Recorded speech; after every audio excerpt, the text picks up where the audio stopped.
So, see once we get, all right, there we go. We are live. Okay. Welcome. Happy to have this gentleman with us, Jung from Brickworks. Welcome. Thank you. Thank you, Chuck, for having me. Appreciate it. So where do we start? I feel like we have so many people in common, so many transactions, we're both in the same space. So if we can hear about your how you started. I know you've got lending background, and so let's hear your story, brief kind of intro. No, yeah, I'm super excited to be here, and we connected just recently, but that conversation was just we were just hitting off on everything that you guys are doing, and what we represent just aligned. So I'm so happy that you were able to invite me here, Chuck. So I really appreciate that. But yeah, so what is Brickwork? We are kind of a land use prop tech startup in LA. Essentially, why we started was my partner Alex, runs his own land use consulting firm in downtown. So he's really just in this world, right? Him and his staff are all kind of ex-city planners. They help developers entitle projects. That entitlement process, if anyone in the audience or anyone listening wants to know, not easy. It's definitely not easy. It's a bunch of red tape. You gotta go do a traffic study. You gotta obviously pass CEQA. That's all of California and all projects. But I mean, there's sound, there's shadow studies. I mean, it could get pretty tedious. And then you got a bunch of hearings that you gotta pass as well with neighborhood and objection. So it's not an easy process, right? It's a long drawn out process. So he helps them do that. So what we provide right now for agents, for developers, is a quick way of report that just goes, what can I build here? It's plain and simple, right? So initially, we looked at all the permits in LA City, and majority of the permits are for multifamily. So that's what we wanted to pick first or choose first, is to hit the market with what our, let's say, users really want, is going, okay, well, whether it's a 10 unit, 20 unit site or a 200 unit site, right? Like, so, what can I build? What's the affordable? What's the bonus program? So we condensed that all and we put it at a price point much lower than working with my partners. My partners, his motto is just like any attorney. So if you work with attorneys, Chuck, I'm sure you know that retainer model, right? Hey, give us 2,000 first, and then once that is depleted, keep refreshing. So I'm not trying to knock that model. It works for its purposes, especially for developers on long drawn out entitlement. I get it, right? Because you just don't know how many steps, and sometimes you don't want to keep going. Oh, this is a charge. This is a charge, right? So that's why that works there. But for us, we were just like, let's find a way to give agents this information for much cheaper, and that's what I think we've solved. Is it's $50 per lot or parcel. You could get on 100 or 250 a month plan. You get 5 or 15 a month. And we just really wanted to empower agents with a lot of that land use information quickly and go, okay, I could build 20 units on the site. Great. I didn't have to research ZEMAs. I didn't have to call land use consultants or architects. I just want to know, what can I build? And that's kind of Brickwork in a nutshell. So yes, that's perfect. We actually, when we started talking, we were discussing how much value Brickworks actually brings to the table. And what I did on some of the promotions for social media, Facebook, Instagram, whatever, I basically said, hey, this is your new go-to, this is your go-to firm for your initial preliminary report. Because some agents, you've got agents that are going to get, an amazing, R3 lot, and not know what could be done on it. They just want to sell it. They got their blinders on. They want their commission, and a quick study like what you guys do would bring tremendous value and so much more money to the seller. Yeah, absolutely. So thank you for that, by the way. And so I think, we launched this about 2 years ago.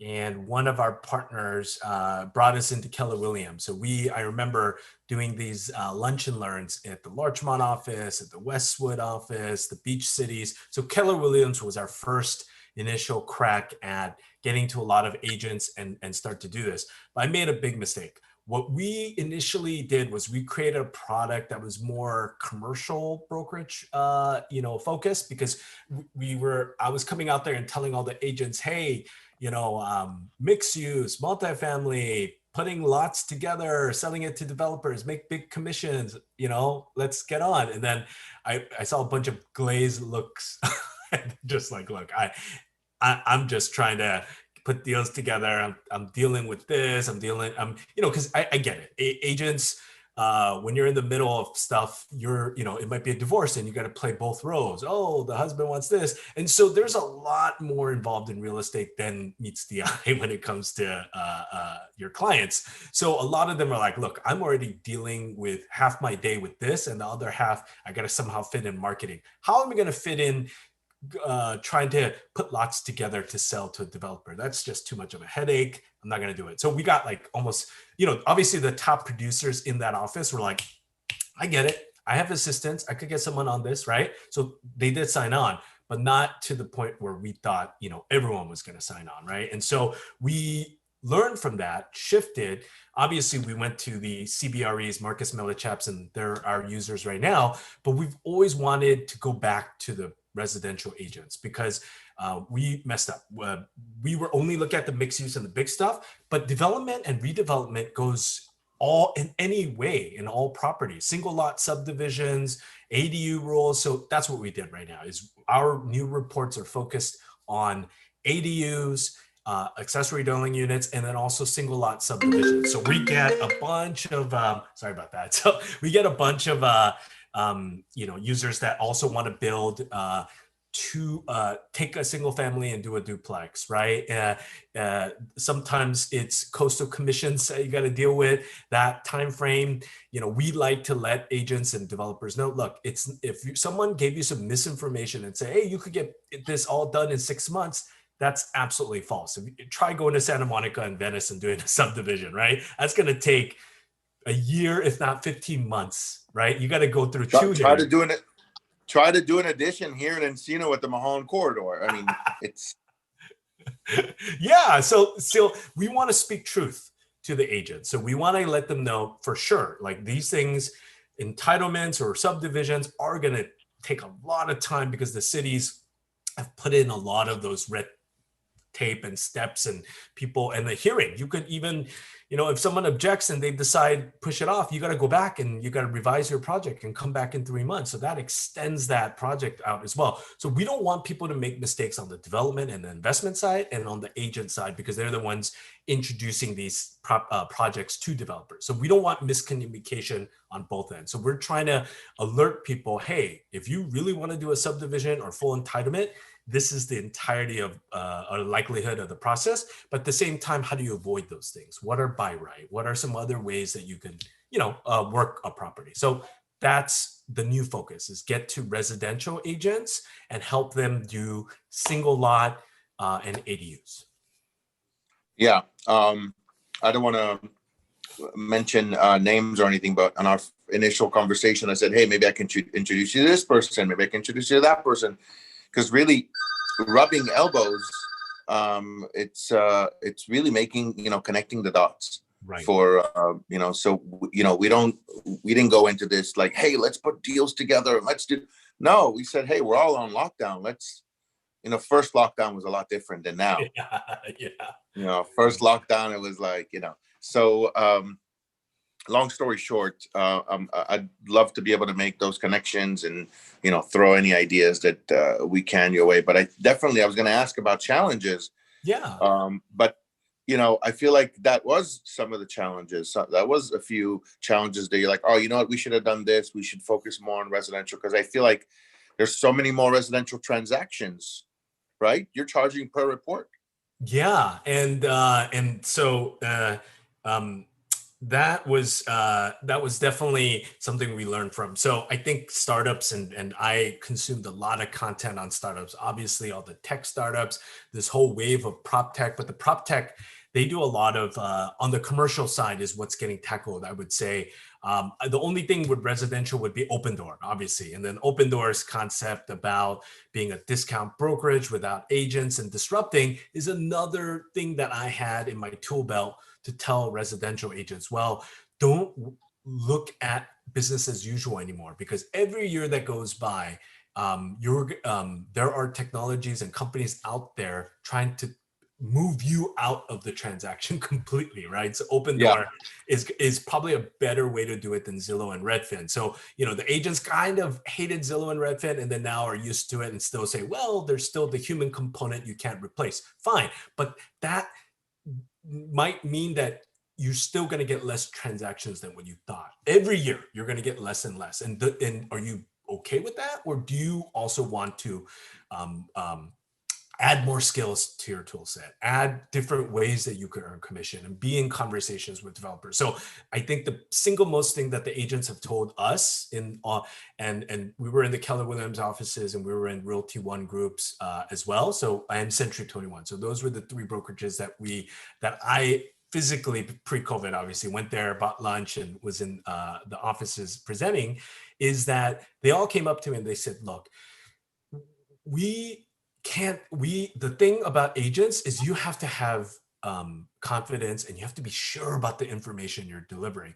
So that's what we're scared of. So right now we're constantly learning, even just to understand the changing disclosures and the contracts and the laws and on just regular homes, right? Listings and buys and all that stuff. If we start to move into development, that's a world that's super foreign to us. So, it's going to take us a lead up time to even get, comfortable, and then they'll know it. Like I can't fake the funk for too long, right? Is what a lot of agents are saying. I could go throw out some stuff. Yeah, floor area ratio, sure, permit. But, actually doing a deal or a project with a developer, they're going to want me to kind of be involved in a lot of it. It's not like, oh, you're the developer, I'm the agent. A lot of them, it doesn't work that way sometimes, right? Especially for long-term relationships. So that was the major hurdle. They just didn't want to learn. And so a part of what we do right now is we're realizing, how do we teach residential agents and get them more comfortable with development? So my question to you, and sorry, this is probably part of me that is also a host, going back to you, Chuck, is so what is your experience then with tackling that question? What are your thoughts, where you're going to have some agents that just are obviously not comfortable with learning something so brand new with development, and do you think that's super important for a developer, or can a developer understand that the agent just isn't comfortable, but just represented or brought them a deal that's so good, right? So off market and makes sense that it doesn't really matter, right? They don't need the agent Yeah.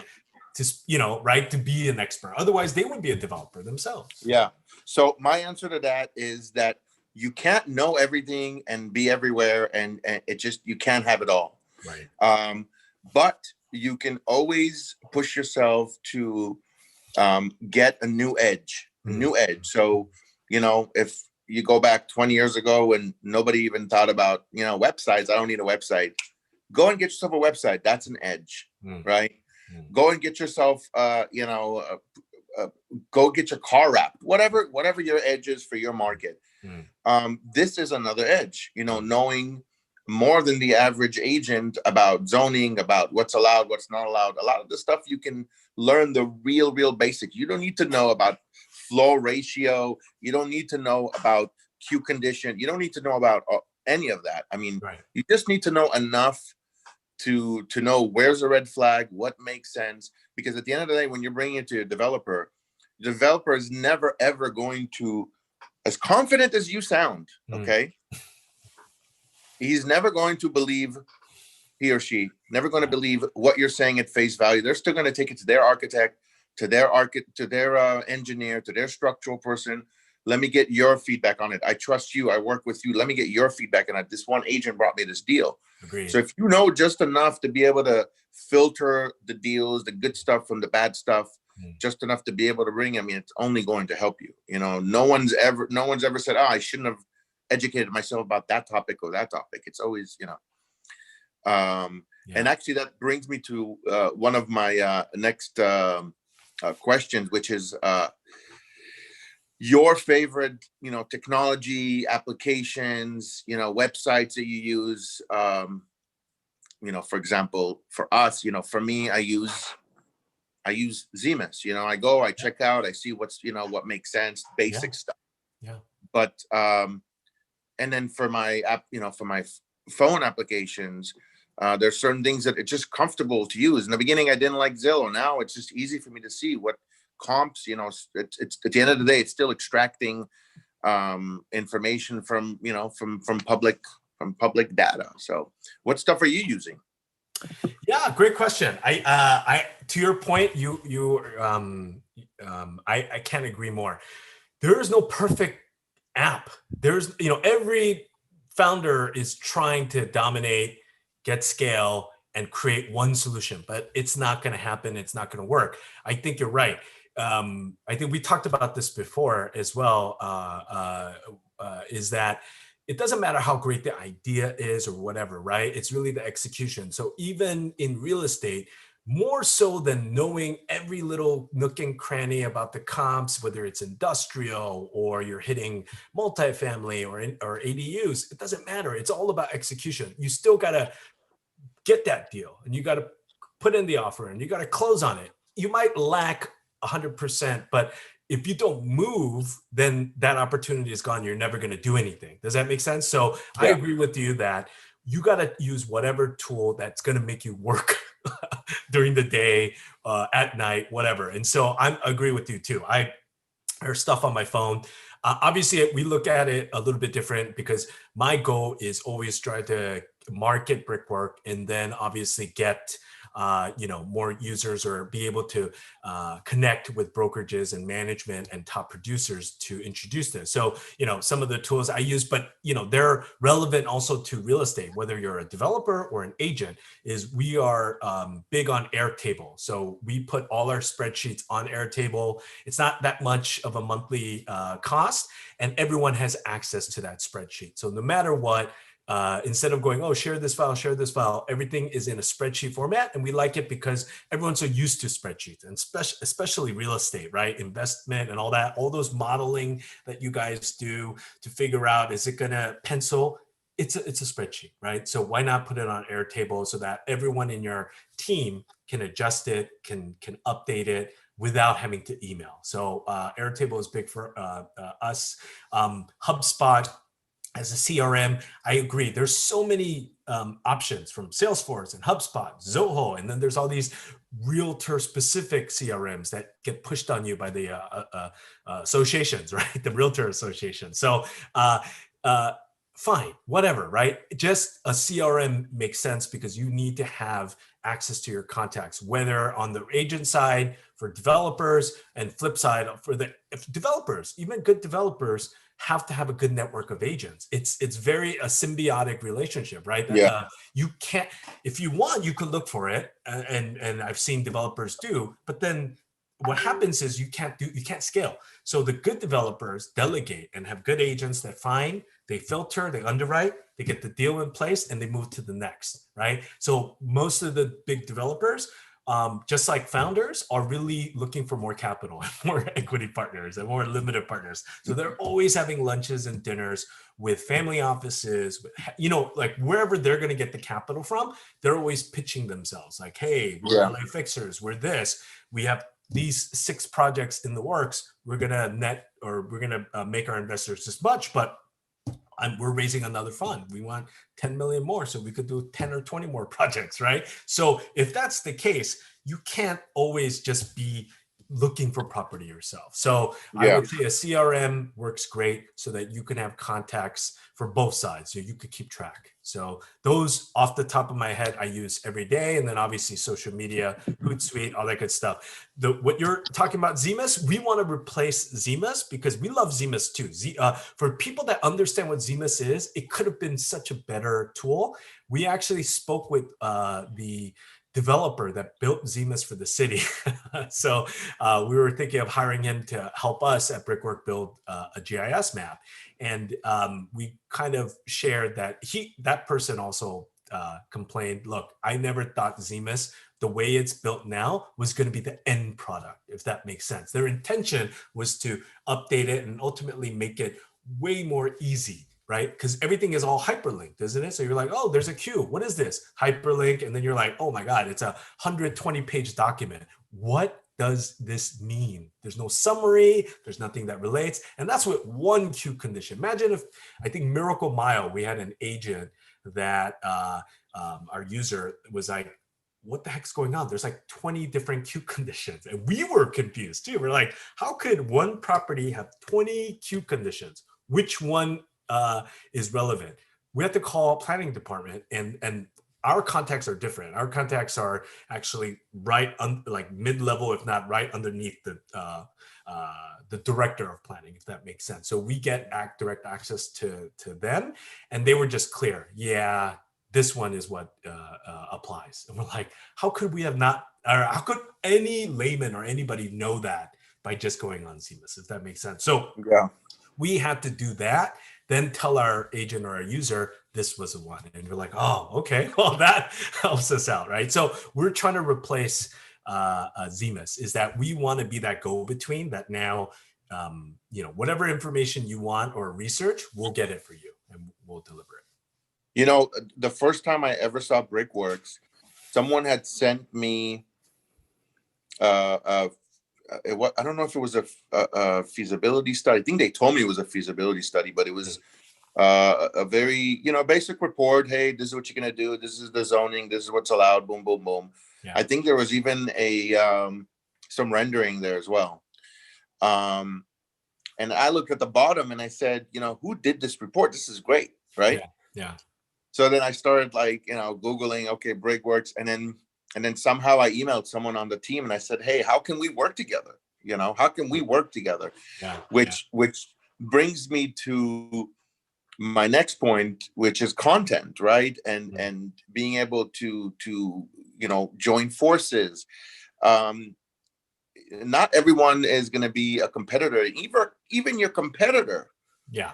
You can find some benefits in sharing data or whatever it may be, Mm-hmm. So going to content, one is I want you to plug your podcast that you guys do, because I remember when I saw you guys had Dario on there, right? Yeah, Dario Swidler. Yeah, he was an early adopter, by the way. Like, I didn't have to pitch him that much.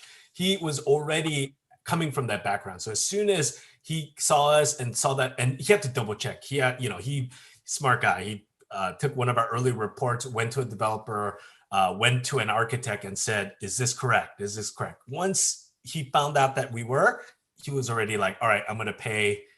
How do we get more reports?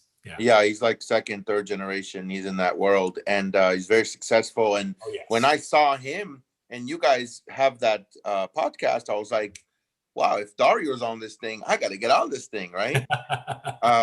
And I feel like that is what content really is all about. You're able to see, Tony Robbins eating a Washington apple, and it makes you think, what's the connection, right? Yeah. Or you're able to see, it doesn't even matter anymore. That's how all these influencers are creating and cultivating business for themselves. Yeah, I can't agree more. And I want you as a guest on my podcast. So we got to schedule that. But yeah, I agree. Like I said right before we started is, I'm on the camp of Gary Vee. Like Gary Vee, I used to watch his content. He was blowing up social media. He's got his own podcast, all that stuff, and he's really big. But even before then, he was saying, I remember this one like up and coming rapper, and he's really into hip hop as well. So was saying, what should I do? What do you recommend? And he was like, listen, like if I were you, I would put out a song a day. I know that sounds crazy, but I will put out my own songs or my own content, 365 songs. Why not? You know what I'm saying? They don't all have to be perfect. Some people are like, take a year, 2 years to record, right? Just because they want that perfect album to drop and the hit song or whatever. And he's like, it doesn't have to be perfect, but if I have 365, you know I'm hustling. You know I'm in the studio. You know I'm getting better by putting out that content. And then in the end, more people, I get above the noise and more people can know about me. So it Yeah. benefits you to put out. And so I'm on that camp too with you. I think we're on the same level as far as, you know what, as long as we're speaking truth to the intention, which is just helping people. I love what you guys are doing, just connecting, because this is a world of connection, right? Real estate. So we gotta, the more people we know, the more people we can help, it'll come back to us. So I agree with you. I think even for us, our main problem is everybody goes, even a couple of days ago, there was an agent that's close. I'm not going to name names, but let's just say they know Dario too. It was like, what is a brickwork? What do you guys do? And just messaged us right on our website.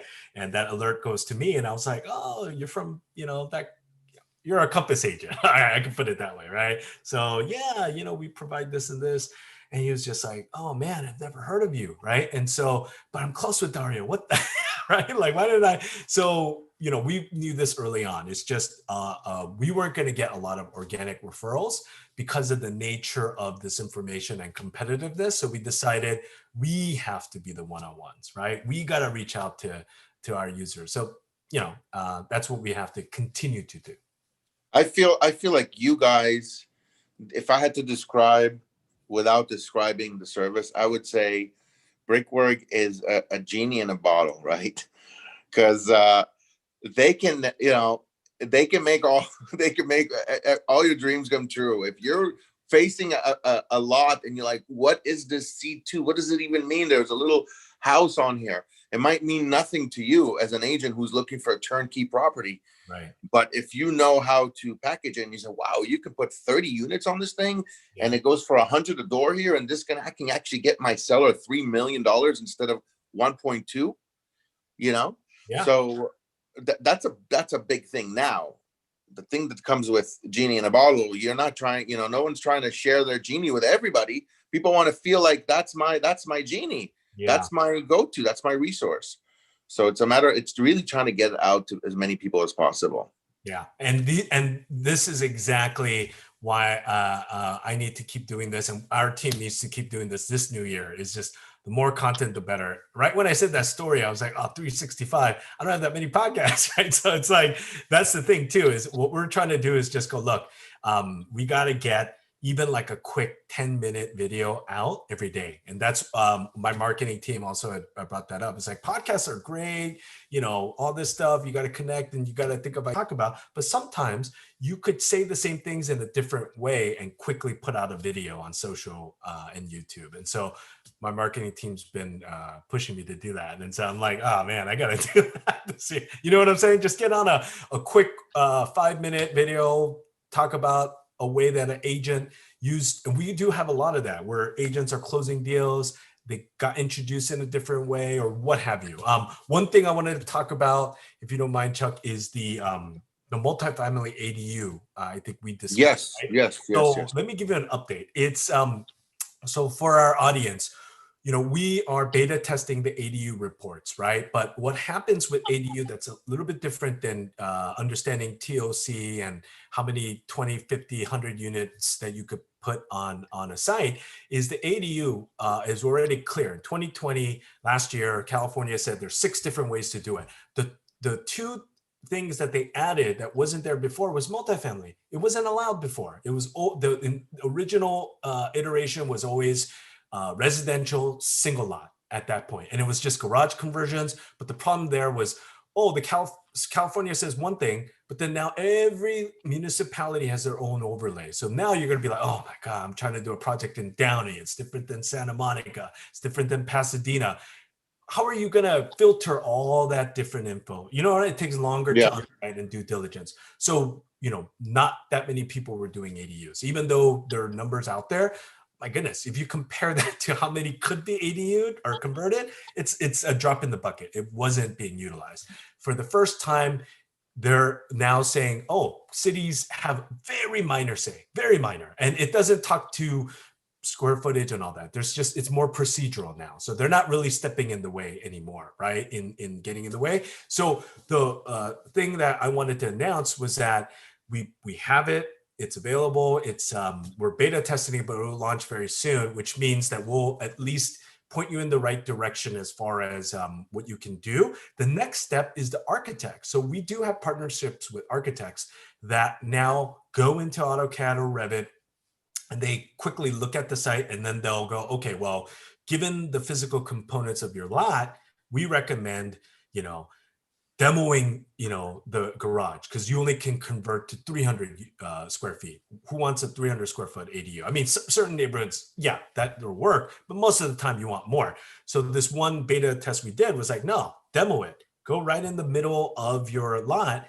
and do a 2-story, 600 or 700 square foot, right? So that was highest and best use. So we need architects to do that. So we're actually gonna start also doing that in-house. So we do have a potential architect that wants to come in and start to mass it, just because the volume of how many requests we can't have all our partners solve, if that makes sense, right? Yeah. We don't want that to be like, Chuck, you have 5 projects and you're like, I want a massing on all 5. I'm like, oh man, but then we have 50 requests in, right, with these few architects. So, that just doesn't work out. So we're looking to scale that. But the multifamily is something I wanted to share. And this is going to be of value not only to the people that are listening live, and so, I want to share it here, and also the recording afterwards, is that's where I think a lot of developers and investors should focus on. Because think of this, the multifamily rule says if you have, for example, a 20 unit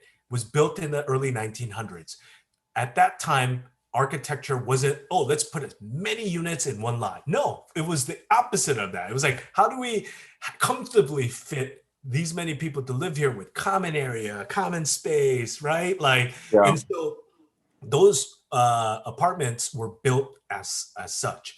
This new ADU rule says you can start to convert non-housing use. So a laundry room that no one uses, no one cares about anymore, right? Because maybe there's space for in-house laundry units or what have you. Parking that no one's using, storage space that no one's using. So all of this stuff, or even common area lots in between, can now be converted up to 25% of total unit size.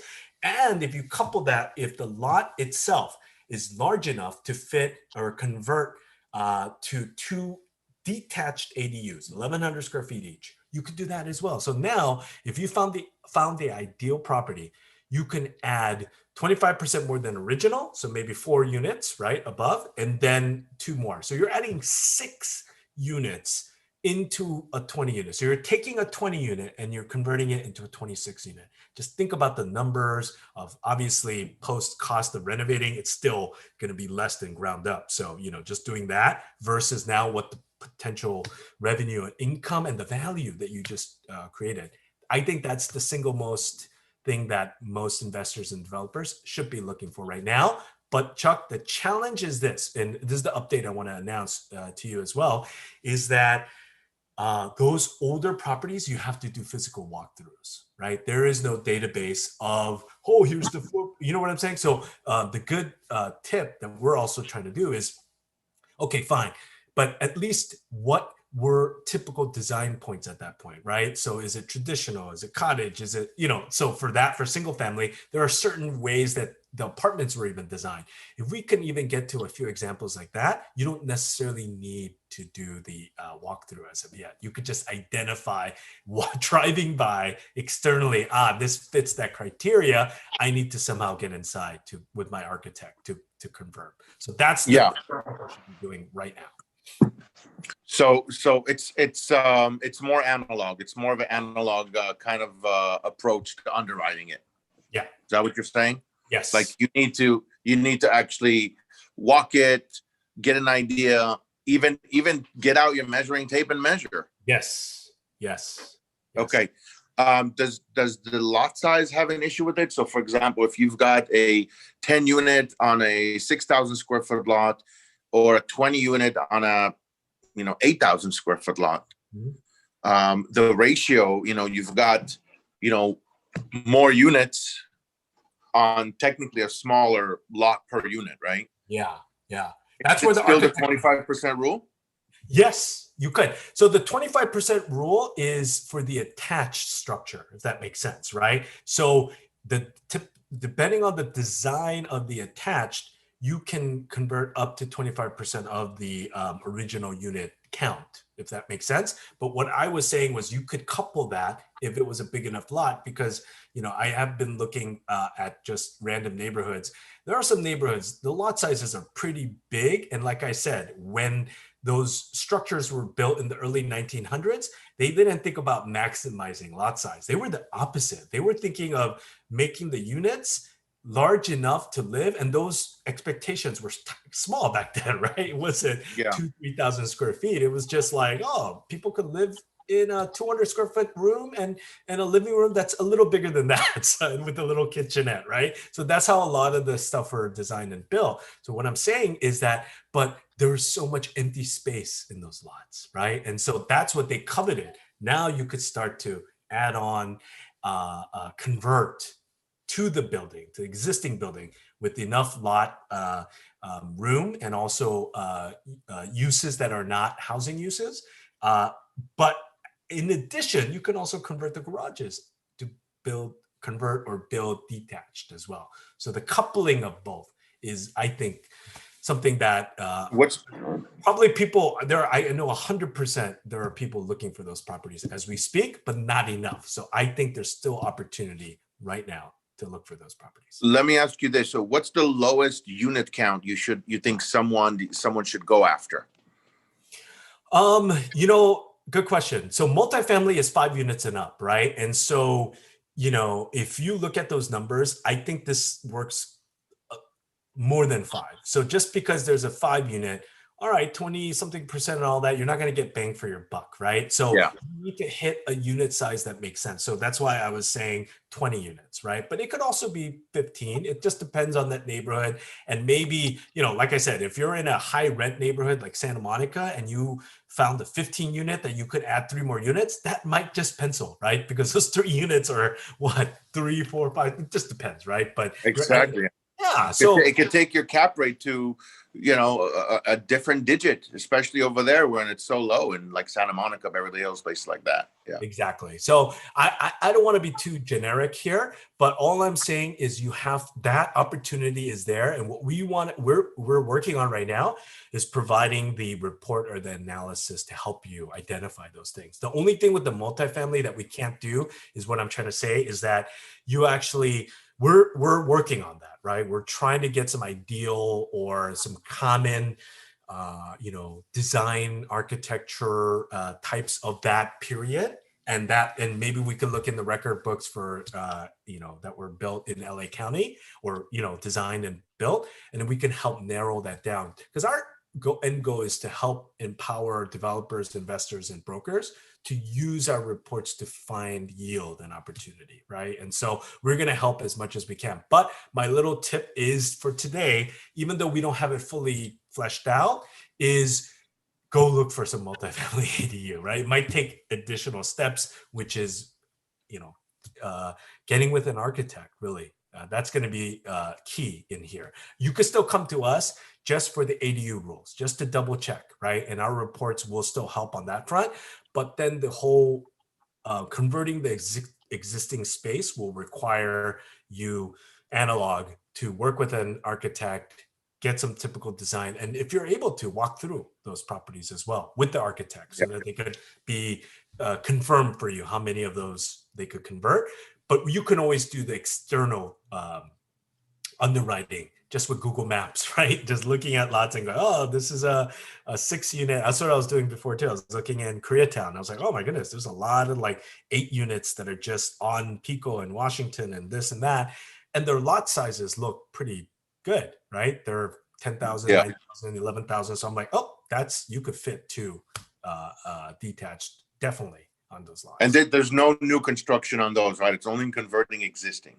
No, so you could couple both. So you could convert existing if it's there. If it's not there, fine.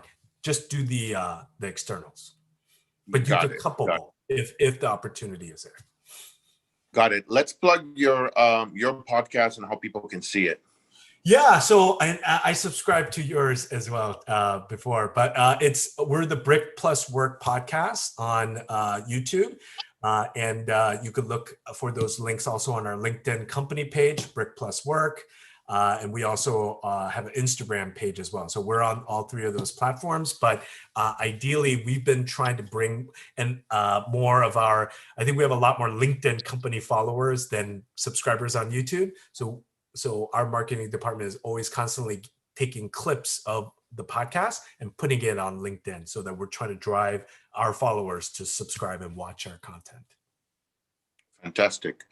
Last question. Sure. Because we really try to do it 30 to 40 minutes. People forget that it is smack right in the middle of the day. Yeah. It was very easy during the first lockdown because we were looking forward to it. I got nothing going on until 2 p.m. Yeah. So everyone's used to working like this. So now it's a busy day. Yeah, exactly. Yeah, exactly. People actually ask me where do you get these guests that have time? I'm like, we scheduled it way in advance. Like, you put it on the books, it's on the books. Yeah, it's on the books. Yeah, exactly. Yeah. It's on the books. Yeah, agreed. So, question for you, last question. Yeah. Any New Year's resolutions? Oh man. Okay. So business related. Yeah. So for us, we I think, and I talked to you before about this as well. The shift for us is going to be twofold. We now are on the residential side going all in, right? So I think on the commercial broker side, thankfully, we've had a lot of top producers like Dario have been users. And so that market is always going to be there, but the focus is going to be on the residential. So right now, all in for this year, we really want to make provide value in the ADU space. What we mentioned with multifamily, but just on the regular ADU with massings and making it easier and cost effective for agents to work on this on these transactions. So that's our goal, is however way we can empower residential agents. So Brickwork will do that. We're also in early development of a map. So we hope to launch that maybe sometime in the summer. So all of these reports are just delivered where you request a report and we give it to you. We want a Google map where you can literally point, click, and just generate the report automatically. No more waiting. So then you could prospect for much more in different neighborhoods and just get to it faster. So how long is the typical wait now? 1 day. So it's not okay. Yeah, it's not it, but as we scale, we just think the map will, it's more than the turn time, it's the filtering. So a lot of big developers said, build the map because, man, all I want to look for is C2 zoning, 30,000 square feet, with this height district. I want to filter all of those things instantly, if that makes sense. So the map is powerful in prospecting, not just, hey, I want one-off report so I could know what I want. It'll be power at scale to go, no, I want to freaking know what all the R4 is in West Adams, what hasn't been developed yet, filter it with permit and go, what's available now? What can I still do in West Adams that's R4? That's not. So like ZMS, you can go one by one or see sections of what's zoned differently, but you don't have the ability to filter or search. And create a list, like an export list, like CoStar does. And that's what we want. A list of development reports, but with our reports attached. Think about that. It's not just like, oh, these are all the properties that are R4, blah, blah, blah, with our reports, if that makes sense. So now you just have 20, maybe 40 of Brickwork reports that tell me everything. And then I could go through these and see which ones I could actually buy and take down. Does that make sense? So that's total sense. That's gold. Yeah. That's our goal for this year, is really to focus and hone in on the residential front. And then with some training involved too. I think there are some developers that have expressed interest in trying to train and provide training. And that's not really for the residential agents. What we've gotten recently is fix and flippers, luxury spec fix and flippers that are like, all right, the market's soft. A lot of the Brentwood, Bel Air properties are still sitting that were sitting pre-COVID. They're still there. A lot of them are still there. And so they're not willing to take down the next project without selling theirs, right? That's where a lot of capital comes back in. And so they're starting to ask us, oh man, but a luxury spec build and a multifamily build, two different worlds, right? So even though we're comfortable with kind of site identification, getting the permits, getting our GCs and doing that work, the multifamily adds a bunch of different variables that we're not comfortable with. So we're thinking of creating a quick series where a developer with 20 years experience can start to break down the process, and then we can have them watch on our platform. So one last question. I know Yeah. question. Would you consider, and like, for example, I know like, like Josh Altman does, he'll link up with, different softwares or, websites or things like that. Like I just saw him do something for listing, for some sort of listing site. Yeah. So would you consider, linking up with someone like James Harris from $1 Million Listing, who I was talking with yesterday about trying to get him on? Someone like that, to explain, hey, this is what this product does. And I feel like these are the guys that all the other agents are looking up to, because the agents that are on $1 Million Listings, like, those are the realtor gods, Yeah. And what they say is gospel. So Yeah. Yes, 100%.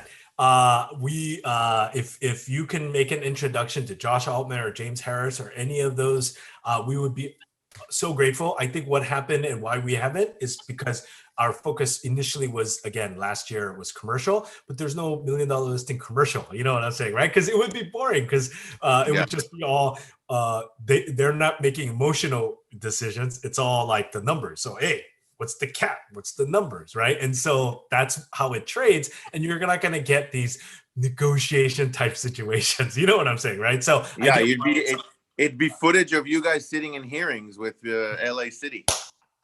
Exactly. And they go, and how do you make that exciting, right? Zoom cutaways and stuff. But kidding aside, yeah, 100%.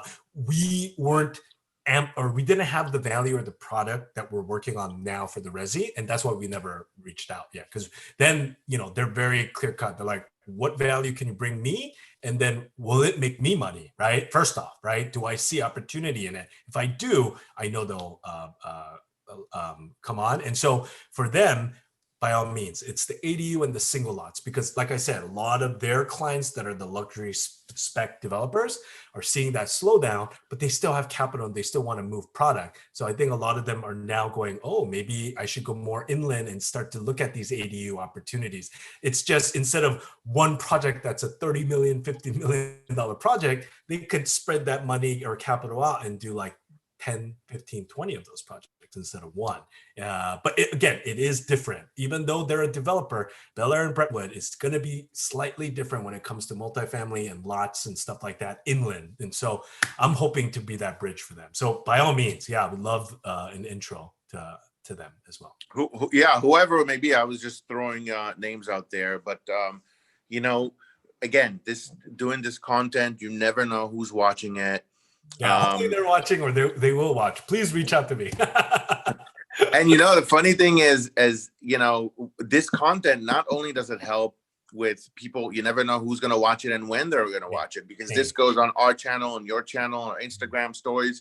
And then, 7 months down the line, someone is searching brickwork and they see this video amongst other podcasts, you know what I mean? So, and they might be intimidated to reach out to the co-founder of Brickworks, but then they're like, oh wait, this guy is super nice, he's super chill, he's great, I'm just going to reach out to him, he's a normal dude, he's not, they automatically think, oh, this guy could be, big-headed, arrogant, who knows what, so I have a mean look. People think I'm mean, but when they talk to me, they see I'm a very nice guy.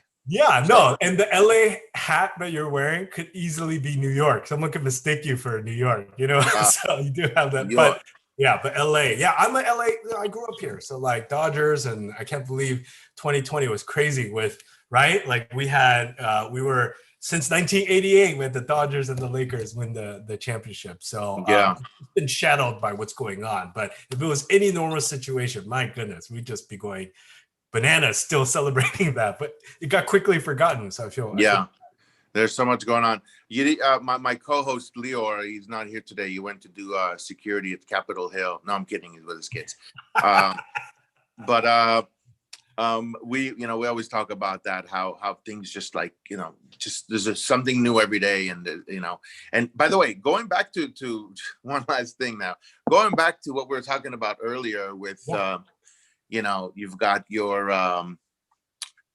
your Airtable, you've got your, Hubhub, you've got all these sites, and then all of a sudden, boom, Google comes out with their version, right? Yes, yes. Every time social media, boom, Google comes out with their whatever Hangout or whatever. We have enough money to try it out and see if we can take over.